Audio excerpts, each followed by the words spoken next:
Hi, I'm Max Walker&Williams, and today I've got a Hedera Hashgraph Hbar video update for you. I can't believe it's been 4 months since my last one, over 4 months in fact, so I apologize for the delay, but I've been incredibly busy. I put a tweet out on Twitter, or X as it's now called, asking community members what they'd like me to cover in this video. So thank you so much to everybody who left a comment asking me to cover something. I'm sorry if the topic you asked me for isn't in this video, but there was literally so much going on in the Hedera ecosystem now. It's genuinely hard to keep up.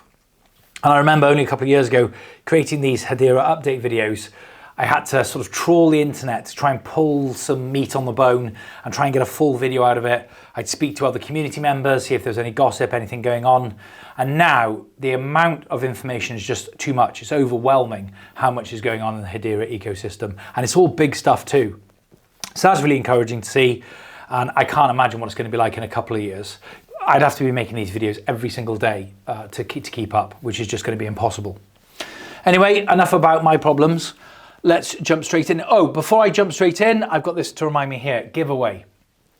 So I did a Twitter Spaces with John Wingate, my friend and yours, John Wingate, the CEO and founder of Bank Social. Fantastic use case on Hedera. They work with cooperative banks in America to help them modernize, come together, pool their money, and give people access to really fair, traditional type banking. I have covered them in a video previously. I'll put a link in the description below to that video. If you want to learn more about Bank Social. So I did this Twitter Spaces with John, and they were announcing the launch of an NFT project that they are doing as part of their Bank Social app. It's got real world utility and intrinsic value. You know, they open up additional extras in the app. They allow you to facilitate different things. And if you own all three of them, there's 3 different tiers. If you own all 3 of them, you get a 4th for free, which is called the Founders card. And then altogether, that enables you to earn passive income by helping your phone or wherever the app is contributes towards the network by storing some keys and stuff. You don't have to get involved, there's no skill involved, and you get paid passive income for doing that. So by owning these NFTs, you get to earn that sweet, sweet passive income. And John kindly agreed to do a giveaway in partnership with me. And I'm going to be telling you what you need to do if you want to be in with a chance to win this incredible prize worth about, I think if you were to buy the NFTs, I think if you bought all 3, it would have cost you about $1,000, maybe a bit more, $1,200 for all 3. We're going to be giving all 3 away to one lucky winner, and I'm going to be telling you how you can do that later on in this video, so stay tuned.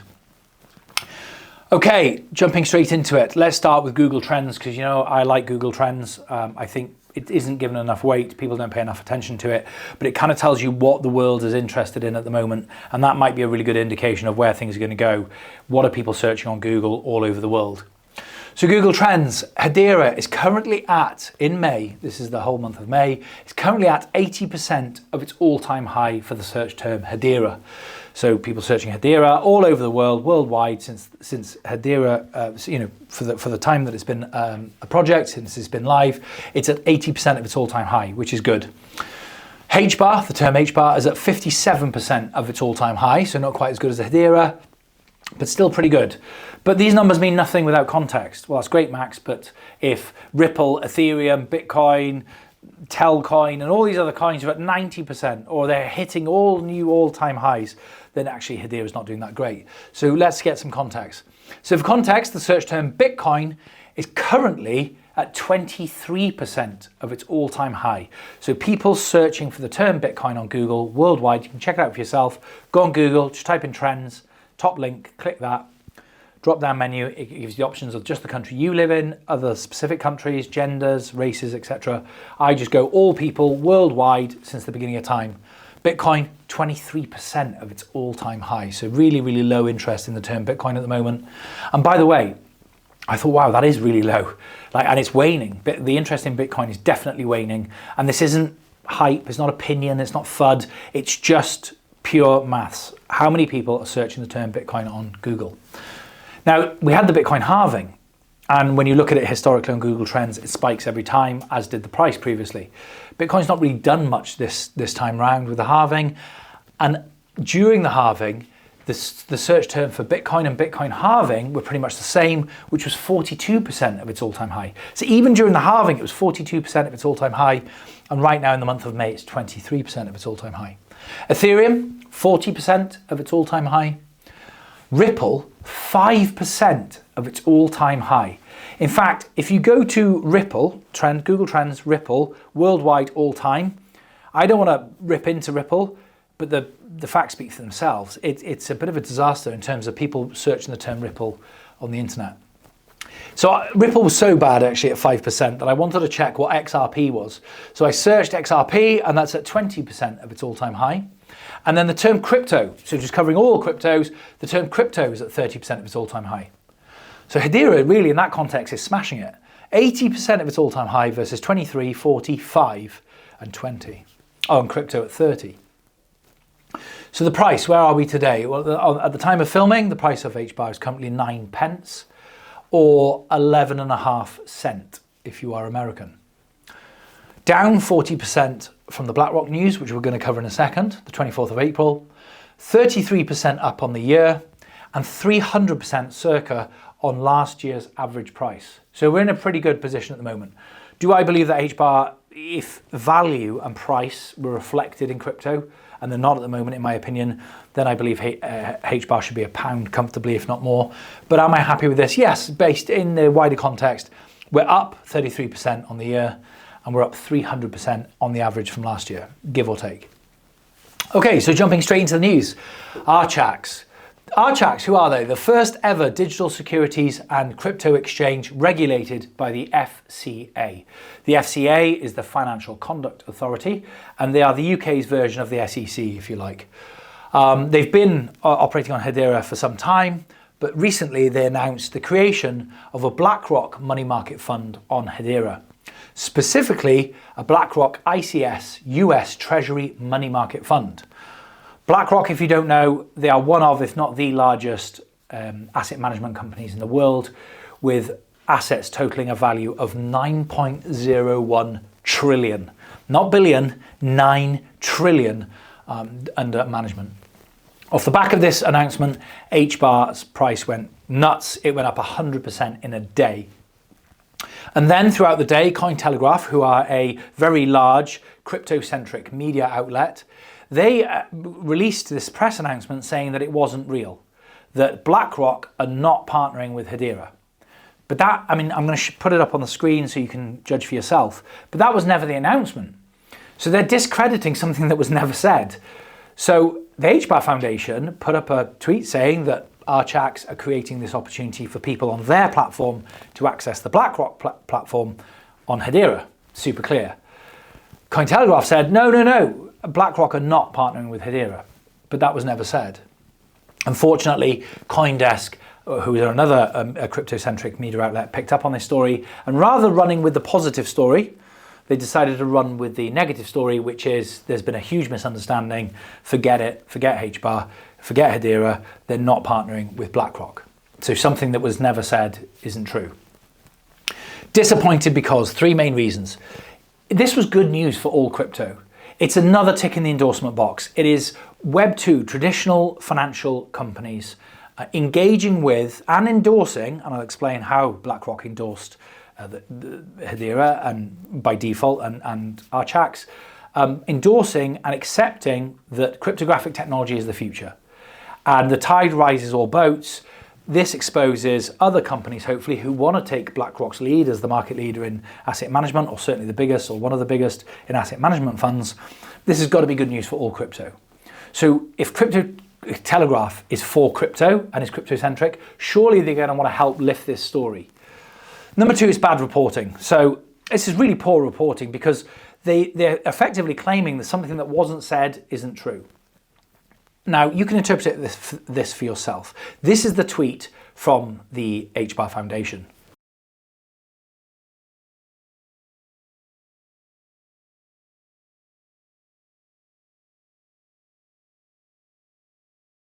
I don't understand how they've read that tweet and implied that Hbar Foundation are claiming that BlackRock are working with Hedera. It clearly doesn't say that.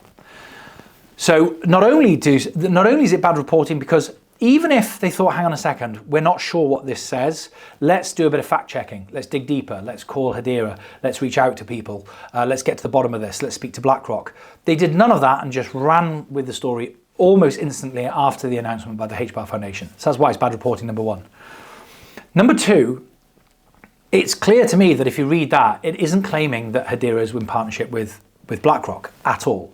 Number three, had they have dug deeper, they would have found out, like I did, that although BlackRock isn't specifically working with Archax or with Hedera, not that that was ever said, Archax did reach out to BlackRock and say, although we don't need your permission to do this, we would like to inform you that we are doing it and we want to understand if you're happy about that. And BlackRock came back and said, yeah, you don't need our permission, you're right, but we have no issue. So by having no issue with someone doing something, you're passively endorsing that thing. Okay, by not stepping in and stopping it, you're therefore endorsing it. Secondly, the Hbar Foundation asked, and Archax asked BlackRock if they could use their name, which is their trademark, if they could use their name in the announcement, and BlackRock gave their blessing. So the announcement doesn't say that Hedera or the Hbar Foundation or Archax are in partnership with BlackRock, but if Cointelegraph had just done an inch deep of digging, they could comfortably report that BlackRock have endorsed this project. They've endorsed this platform, this concept, this Archax, by saying that they have no issue with Archax using their name in their announcements. Number three, this has happened before. So I remember when Google were announced as a governing council member for Hedera Hashgraph, and Cointelegraph very quickly after that announcement announced that it was completely false, that Google Cloud were actually becoming a GC member of Hedera, who are a much smaller subsidiary of Google. And that simply isn't true. It is Google, Alphabet. Google is their trading name, Alphabet is the name of the company. It is Google, as we now know, that are the governing council member on Hedera. But Cointelegraph tried to poo-poo the story and said, no, calm down, it's just Google Cloud, which would have been massive in its own right. But they tried to confuse the story and say, no, it's Google Cloud. On that one, they actually had to come out and apologize and delete their original announcements. So they've done this before. 5 minutes of research would have told them that at least BlackRock had endorsed or passively endorsed this announcement, and the announcement wasn't claiming what Cointelegraph was saying was false in the first place. My disappointment turns to anger when I find out that Cointelegraph had a press release 1 week before the announcement. So the Hbar Foundation confirmed that they had actually sent a full press pack explaining the whole thing to Cointelegraph 1 week, and others, 1 week before the announcement. So Cointelegraph have done this before. They had the announcement and all the related information and people to contact if they had any questions, and decided not to run the story because they felt it wasn't newsworthy. They then went in a completely different direction minutes after the Hbar Foundation announcement and kind of really distorted what was being said and really damaged and sort of not damaged, but just put a damper on the whole thing. It was a real shame, real shoddy reporting. Really, really disappointed in that. Okay, I tried to look for the positive in everything. Excuse me. So what are the takeaways? Well, BlackRock now 100% aware of Hedera, and they will be watching. You don't get to manage $9 trillion of assets without liking money. And you better believe that if Archax start onboarding new customers who otherwise wouldn't have been in this marketplace, the experience is seamless and quick because it's Hedera, etc., and they start making some really good moves and making money on this, you better believe that BlackRock are going to be watching, and if it is a success, they're going to want a piece of this action. So I would watch that very carefully. So that's got to be a good thing. The price of Hbar can move. There are a lot of people who, particularly newcomers to the crypto space and newcomers to Hedera specifically, that kind of believe, and I don't blame them, because for most of last year, Hbar kind of hovered around 3-4 pence, 5, 6, 7 cents, and it was just kind of up and down, and it was a plateau for almost an entire year for most of 2023. So people started to believe that it was kind of its natural home and it couldn't really move, wouldn't do anything. We've now seen that it can go up 100% in a day off the back of good news. So can you imagine what the price might have done had it have been an official BlackRock Hedera announcement or a governing council member? Can you imagine what the price might do in the next big announcement? You know, if it were an Elon Musk or a PayPal or an Apple said, right, we're moving the whole App Store lock, stock and barrel onto Hedera, can you imagine what the price might do if it goes up 100% in a day and didn't get fair run because of the Cointelegraph nonsense? Huge spike in Hbar searches interest on Google Trends. You know I love the Google Trends. So in January, interest in the search term Hbar, 47% of all-time high. In April, 81%. So just under double what it was in January and April. That's people searching, seeing this news, Hbar. What the hell is Hbar? Let's learn about Hbar. The other thing that's very important is that the price hasn't collapsed. And what I interpreted that to mean is that a lot of people have learned about Hedera and Hbar for the first time off the back of this news. They've bought some Hbar because they believe it's going to go up in value. Some of them, on the back of the Cointelegraph nonsense, have then sold, or people who were already holding Hbar thought it was a good time to exit and sold. But the price only pulled back 33%. So by pulling back 33%, it's still up over 70%, which means that a lot of people have invested in Hbar and then stayed there. They believe that it's going to go on to do something, and hopefully they've done a bit of research, done a bit of digging as we've all done, and then they've ended up in the same place that we have. So that's good news. That's really, really good news.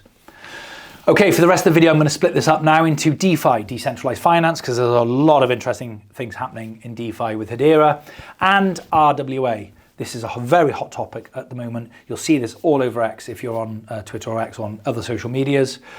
Real world asset tokenization. So we're going to be covering that because there's some really exciting news in that space too. Then we're going to jump over to Visa. I'm going to touch on the DREC Alliance because I played a minuscule part in that, so I want to touch on that. I might, in fact, this warrants its own board video, not because I was involved in a minuscule, laughable way, but because it's a really massive leap forward for the entire crypto industry. Then we're going to talk briefly about Hbar's price and what I believe the future is going to be for Hedera and the crypto space in general. Okay, DeFi. SourceSwap Labs celebrates over 1 billion in total value transacted on their platform. So Hedera is still a relatively small ecosystem, but it just shows what can be done with the right platform, the right project on Hedera. 1 billion, and they've only been going a couple of years. I've covered SourceSwap Labs before. I've tried interviewing them a couple of times. Unfortunately, that hasn't happened yet, their choice. But I have covered them before. I'll put a link to the description below for the SourceSwap Lab video that I did. Fantastic platform. I use it myself. 1 billion transacted on there. So that's really, really good news. The other good news in this space is that HSuite, who I interviewed in my meme token mega video, is starting to challenge SourceSwap for market share. Great for customers equals free market competition. There is nothing, or there isn't much better, in my opinion, for a consumer than free market competition. The last thing you want is a monopoly, because if that's the only person you can go to for something, they can treat you however they like, they can charge what they want, it's a monopoly. With HSuite sort of chasing at the heels of SourceSwap Labs are going to hopefully up their game to keep ahead, and HSuite are going to keep trying harder and harder, making things easier to do, more profit, etc. So this is a really, really good thing for us, the users of these platforms. MasterCard have been really open about the fact that they're trying to create a multi-token network, or MTN for short. So Fisco, Fresh Supply Co., were the biggest user of MasterCard's own brand network, Provence. They moved from Provence to Hedera, but are still collaborating with MasterCard on MTN. So you've got a company like MasterCard, they're looking to create a cryptographic network. They want it to be multi-token, so you can jump from one network to the other seamlessly. And one of their biggest customers on their own network is consulting with them on that, and they're now on Hedera. India's largest trading platform, Voyana, is consulting with MasterCard on MTN. Voyana has several ties to Hedera through IT Madras and other ones, but there's several connections between India's largest trading platform. They're consulting with MasterCard on their multi-token network, and they've got ties to Hedera. Citibank and MasterCard have a long-standing history together. They are also consulting on the MTN, the multi-token network, and we're at a Hedera private event in New York City talking about real-world asset tokenization, something I will cover in the RWA section. So you've got three really substantial companies there that are advising MasterCard on their multi-token network, and all three hanging around, sniffing about, or have already existing solid connections with Hedera.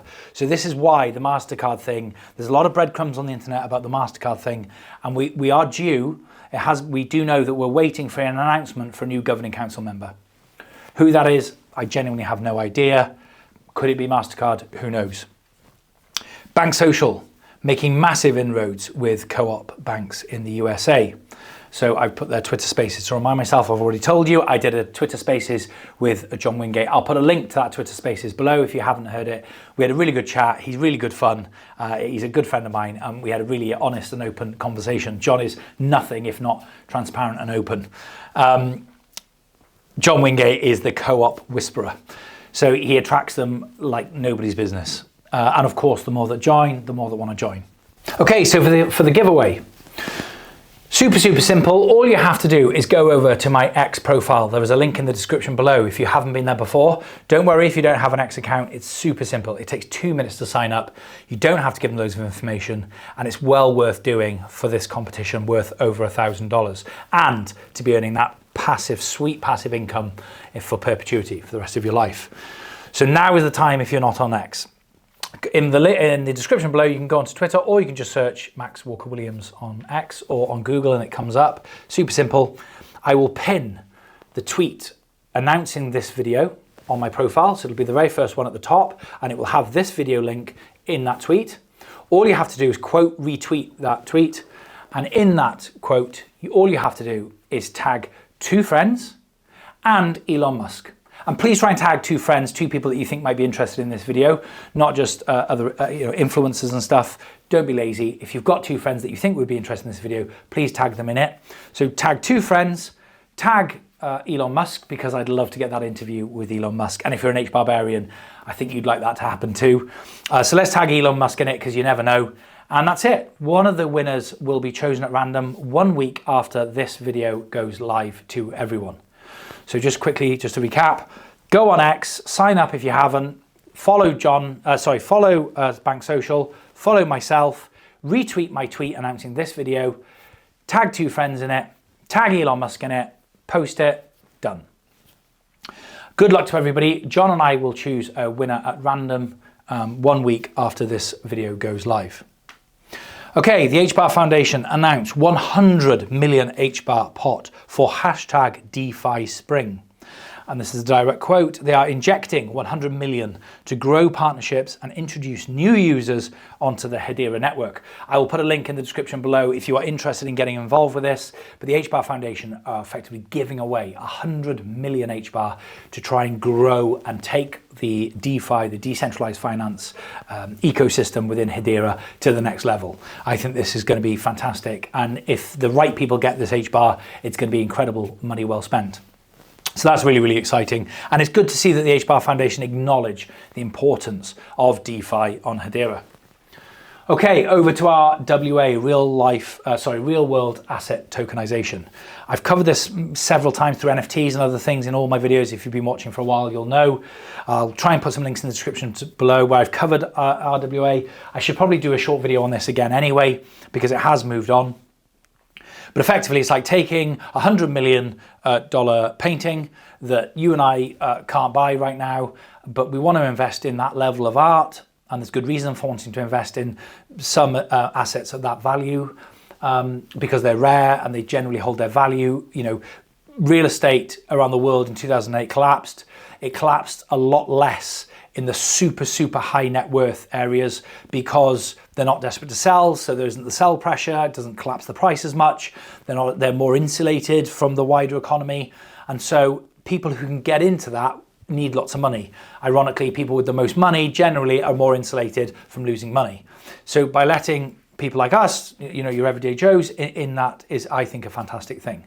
So if you have $1 million painting or $100 million apartment, I can't invest in that apartment, but I could invest $1,000. So if you could split that apartment up through tokenization, I could own 1 square inch. And if the apartment doubles in value, my $1,000 goes to $2,000. And if there's a huge crash and everything goes down half, but these apartments only go down by 10%, my $1,000 only goes down to 900 rather than 500. And I get a proportion of the rental income for my 1,000th, 100,000th, or whatever I own of that asset. So it's a way of allowing people to get into markets that they would normally be excluded from. That's essentially what it is.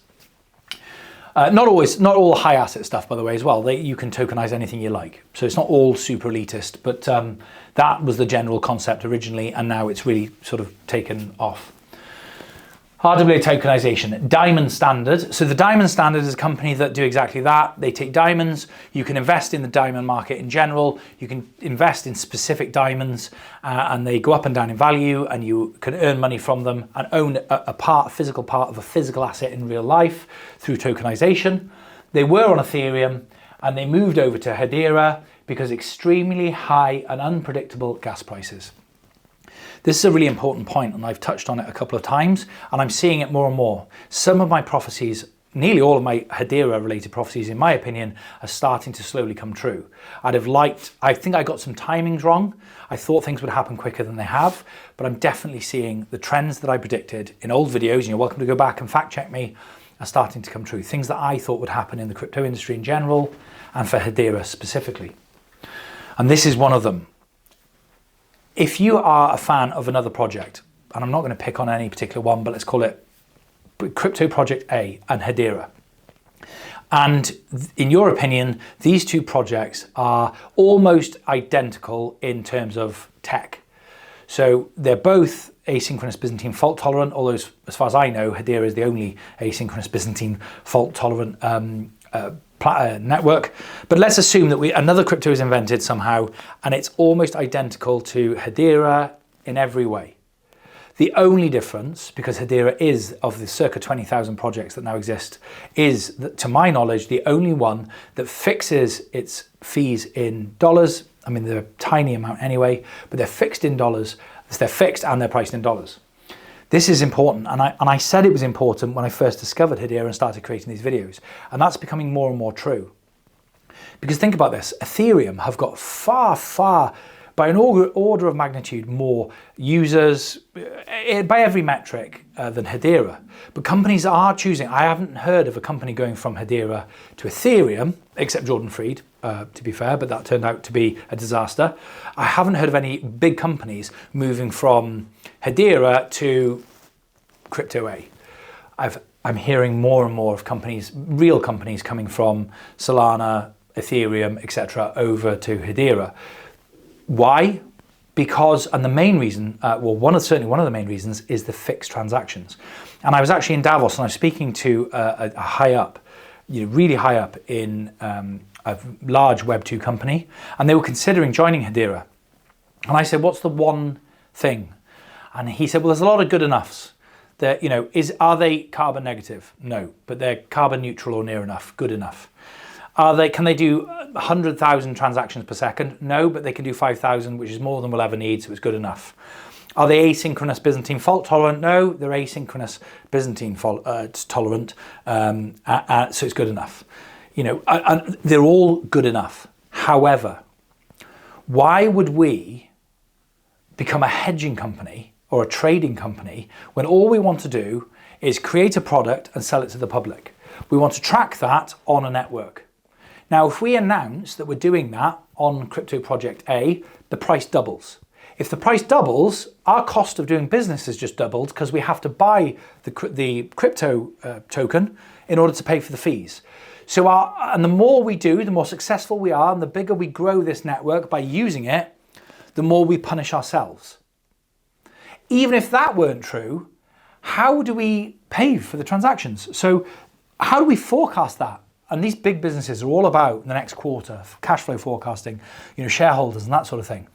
How do we predict what our transactional costs are going to be if we don't know what the price of the token is going to be in 3 months' time? Is it going to be half? Is it going to be double? If we think it's going to be half, does that mean that we should buy more now than we need, which basically means we're hedging, so that we can save money for the transactions that we haven't completed yet in the future? So now we're having to have all these kind of conversations. And where does that money come from to buy this token? And what if we're wrong and the price halves again? We'd have to justify to the board or to the shareholders that we're sorry that we've lost $2 million, $100 million, whatever it might be, but we thought that the price of whatever coin, it was going to half, and so we thought it was going to double, so we thought it'd be clever to buy a lot now to pay for transactions in the future, and they'd be half price because the coin has doubled and we paid the old price. But we were wrong in that assumption, and the price is halved, so now it turns out we've overpaid. He said it's just a non-starter. It is a non-starter. Regardless of the technologies, regardless of all the branding and all the other stuff, it is a non-starter for these huge companies. Anyway, Red Swan, leading American real estate. Okay, so the Red Swan have been with Hedera for a while now, and I've also covered those guys in a previous video. I'll put a link in the description below. They have joined FINRA. They're the Financial Industry Regulatory Authority. They're also creating an SEC compliant token standard. So there are this camps forming in crypto. There is kind of the original multicolored mohawk guys who are unfortunately, as always in history, are falling away and losing the battle to Rage Against the Machine. And they're still trying to live outside of the system, and they're not doing very well. There's the people in the middle who will do the bare minimum. They'll comply if they have to, but they'll always try and find a way around things. And this is both people within the crypto project and the crypto projects themselves. And then there's the real winners who, whether you like it or not, conform. They are transparent. And Hedera are very much like this. They don't hide from the regulators, quite the opposite. They go to them and say, what can we do to be compliant with you now and in the future? What would you like to know about us? What can we say? What can't we say? Does that make things harder in the beginning if you're hoping that the price of Hbar is going to go through the roof? Absolutely. Does it stop the sugar rush? Undeniably. Does it mean that in the long run, Hedera will most likely be one of the few remaining crypto projects standing? I believe so. And Red Swan is a great example of this. They're not Hedera. They're a layer 2. They're a company that are building on Hedera, tokenizing real world assets, specifically American real estate. But they have joined the Financial Industry Regulatory Authority, and they're also creating an SEC compliant token standard. That's massive. If you're not interested in sugar rush, but you're interested in serious businesses and use cases and investments for generational wealth, this is big news. Chainlink, Governing Council member, has just completed a proof of concept with JP Morgan, 2.6 trillion in assets, Templeton, 1.5 trillion in assets, and BNY Mellon, 1.8 trillion in assets to accelerate tokenization of funds. So over here, we've got BlackRock keeping an eye on Skex. Over here, we've got Chainlink, who are a governing council member of Hedera Hashgraph, completing, they haven't announced they're going to do it, they've completed a proof of concept for these 3 huge money market funds managers, and they are a Hedera governing council. So there isn't too much news coming out of this at the moment, at the time of filming, but you can imagine I would be flabbergasted if Chainlink aren't mentioning Hedera when doing this proof of concept, being as they're a Hedera governing council member. Wouldn't make any sense.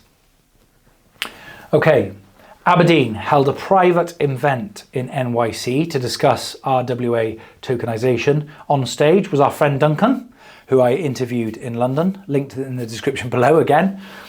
Duncan, Rob Allen of Australia Payments Plus, and the head of strategy and partnerships and digital assets for Citibank. Now I said to you I'll mention this later, Citibank with MasterCard, if you remember that. Now, this is great. I don't think we read too much into it because these huge companies are always doing these presentations and talks to kind of get their finger on the pulse. Sometimes they're coming to these events to get something from them, i.e. I want to know what you're up to and I want to take it back to my boss. And sometimes they're there to give something. I want to sell a new service. You know, Archax might go to one of these wanting to do something with one of these big companies, Templeton or whoever. And sometimes they're there to do both. And sometimes they're just there to network. So I don't think we read too much into the fact that Citibank happened to be at this event. Although that is, you know, undeniably great news.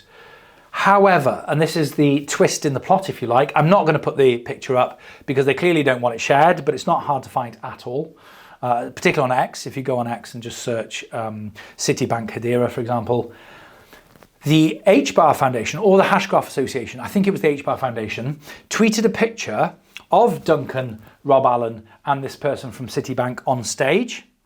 And on the left-hand side of that was a monitor with displaying their picture, their title, where they work, Citibank, etc., and the topic of the discussion on stage. Once people started speculating that Citibank, which is a massive bank in America, might be the next governing council member, and they were trying to put pieces together, the Hbar Foundation, I think it was the Hbar Foundation, in fact I'm sure it was the Hbar Foundation, deleted the picture. Now, to me, if I was advising them, I would have told them not to do that and just do nothing, because people are always speculating. But you can imagine by them deleting the picture only adds fuel to the speculation fire. So take from that what you will, but they deleted the picture. So what does that tell you? Cast Capital Whiskey tokenization. So I just wanted to put these guys in here. They've got a really, really neat website, link in the description below, of course. Cast Capital Whiskey. So you can invest, they've tokenized real world whiskey barrels in Scotland, and presumably it goes up in value the older it is and the better it tastes, etc. And you can invest in whiskey if you want to, and that's all done on Hedera. Shinhan Bank and Standard Bank, both governing council members of Hedera Hashgraph. Shinhan Bank is the oldest and one of the largest banks in Asia. And Standard Bank is the largest bank by assets in Africa, the whole of Africa, the whole continent. They have piloted tokenizing the South Korean won as a proof of concept on Hedera. So people have been talking about CBDCs, and then it went a bit quiet because things, NFTs and then CBDCs, things come in and out of vogue. But this, and it didn't get the attention that I thought it would, but this is massive. They're doing a proof of concept to tokenize an entire currency on Hedera, and they're the two of the largest banks in the world, and the largest banks, or certainly one of the oldest and one of the largest banks in their respective countries.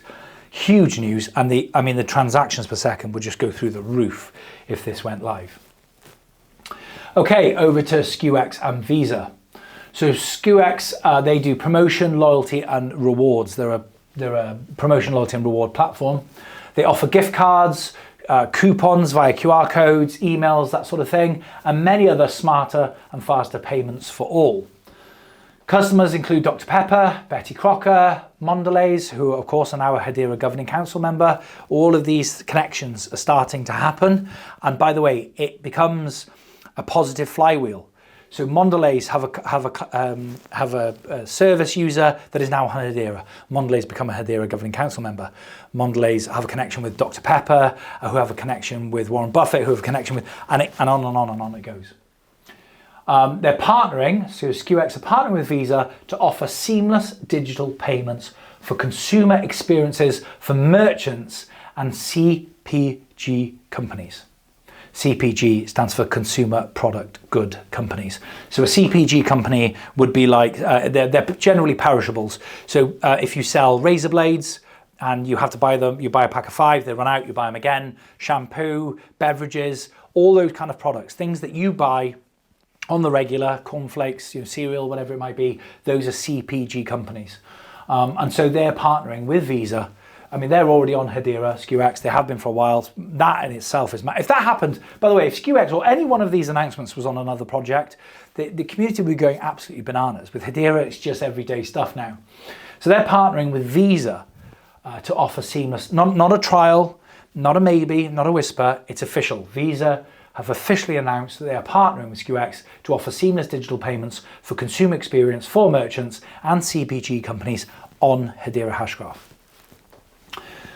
The DREC Alliance. So we have a serious problem with onboarding. No matter which crypto you can like all of them, none of them, one of them. We have a serious problem as a whole industry, as a community, with decentralized recovery. It is still the case that if you send crypto to, if you lose the seed phrase to your wallet, your crypto is gone. If you have your crypto on a third-party platform or whatever, you do not control it. Not your keys, not your crypto. And this has to change. My father is not going to be engaging with crypto in any meaningful day-to-day way until it's as simple as tap with fiat, with your app, Apple Pay, that kind of thing. And your money is there and you don't need the seed phrase, or if you do need the seed phrase, there's a far easier way to recover your wallet. And Lehman Baird takes this incredibly passionately. I spoke to him about it in Davos, and he decided that he was going to start the DREC, the Decentralized Recovery Alliance, bring lots of different crypto projects, all the big serious ones, together and create a standard. So no matter which cryptographic platform you're on, because there's going to be a lot of interconnectivity, like we've seen with Mastercoin multi-token network, well, it's no good if you switch from Hedera to Ripple and there's a different way of recovering your keys. It's got to be standard. So Lehman has taken the charge on this, and he wants to create a one-size-fits-all industry standard for recovering your wallet across all crypto platforms. And so far it's been going great guns. And the reason I joked earlier about playing a small part in it was that I had the privilege of interviewing the CEO and founder of Ripple, Brad Garlinghouse, and Lehman.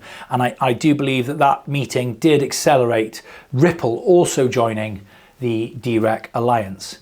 And like with Hedera and the users and things, the more people that join the DREC Alliance, especially the big boys, if Ripple joins the DREC Alliance, which they have, and that's now officially been announced, then others are going to want to join too. And it will quickly, like the governing council members, you hit that tipping point where you're actually turning people away, not begging them to join.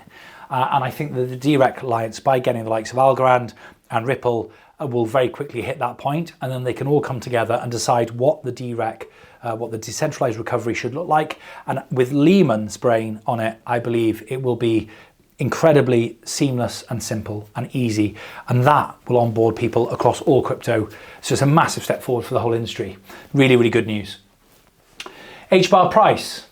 Okay, so while I'm researching this, I have to be honest with you, I do this every time I do one of these videos. I'm researching all this stuff, and I really am researching. I'm going into it deeply and just checking that I'm not going to embarrass myself and say something that isn't quite true, or something that's a rumor or an assumption rather than a fact. And I dig into it, and all this stuff is true and real and happening. And then I look at the price, not just of Hbar, because in my opinion, still it is the most undervalued asset in the world, not just in crypto. On planet Earth, it is the most undervalued asset currently, just my opinion. But when you compare it to other crypto projects, that some of whom I know really well, I know some of the biggest projects building on these platforms, and I know some of the high ups in the platforms themselves. I know that they almost know that they're not going to last. This platform has been a vehicle to get them from where they are to where they wanted to be, and then eventually they will have to jump ship. But it's where all the crypto people are, so it's where they'll be until that's no longer true or no longer feasible. And yet the price of the crypto is $10, $20, $30, $100, and then you turn back to Hbar and all this stuff that I'm researching that I know to be true, and it's 9 pence. So how do I justify this to myself? What am I thinking when I'm going through this and I'm confused? It is a fact that the crypto industry, not Bitcoin, but the crypto industry, what I mean by that is not crypto itself, not the technology, but what's being built on top of it is still incredibly early. Source of Swap Labs, $1 billion in turnover, they're 2 years old. Bank Social, John's been working on that in the background for years and years and years. But as an actual real app you can download from your phone, it's circa a year old. So this is incredibly early. It is early, and at the moment, in my opinion, value does not reflect price in crypto. It's been uncertain times of late. Last year wasn't great for Hbar or for any particular crypto, and it kind of just hovered along, the kind of within a couple of pence, it just hovered along 2, 3, 4, 5 pence. It's a new industry, so I've covered that. It's uncertain times of late. People have been really nervous about what's going to be happening, with regulatory stuff, with the SEC, with all that kind of stuff going on in the background, a lot of people are uncertain in the industry. Hedera specifically is not cool with crypto blockchain bros. So we've started crowning, we've started coming away from this grassroots, multicolored mohawk kind of culture, Rage Against the Machine, 2007, 2008, anti-Wall Street, Occupy Wall Street, all that kind of stuff. We're definitely moving away from that. Undeniable. I go to the events and I've seen the events evolve from people running around in costumes and nonsense and noise to a lot more suits and a lot more people like me in the events actually wanting to make things better and build things and not just find a way to launder money or whatever it might be. Now, the not cool with the blockchain bros is changing. And the reason it's changing is not because Hedera is necessarily doing anything different or betraying its brand and its mission. It's that the companies that are building on Hedera are coming in and they're cool. No one can deny that Karate Combat is cool. Karate Combat is incredibly cool. You've got people like Joe Rogan and a lot of UFC, both current and ex-fighters talking about it. There are people turning up to the events. I mean, they had an event in Rick Ross's mum's house, for God's sake. So they are cool, and it's on Hedera. Galaxy, very, very cool app on Hedera. So, and we'll see more and more of these, and they're on Hedera. We know that the price can move. We just need the right news, and people come. Time is on our side. I've said this blue in the face. Time is definitely on our side for all of the reasons that I've said about compliance and Hedera being one of the ones to survive. Very soon, whole life on Hedera. So we are actually, even though we're early, a couple of years, I would say that we've got some real projects building on Hedera. You would very quickly be able to live your entire life quite normally on the Hedera network. What do I mean? Well, very soon the neural network is going to be going live with the drones, and you can receive a delivery from a drone to your house through the Hedera network. You can get your ID, you can do your banking, your job you might be paid, or the systems at your place of work, particularly if you work in the Dubai law courts, on Hedera. So it's becoming, there are more and more things. You're going to get your deliveries of your L'Oreal shampoo, not me obviously, but people who use shampoo are going to be getting shampoo, and then they're going to be offered a gift card, and it's all going to be on Hedera. The coupon is going to be on Hedera. The delivery was on Hedera. You get paid. You go to Karate Combat, and you watch the event, and then you tweet about it on Galaxy, and it's all on Hedera. And we're going to see this more and more. And I believe, genuinely, by the sort of end of next year, you will quite easily, without trying too hard, you would be able to live your entire life and everything you do on the Hedera network, and you may not even know it. I hope you've enjoyed this video. I hope you found it informative. As always, thanks so much for watching. I'll see you soon.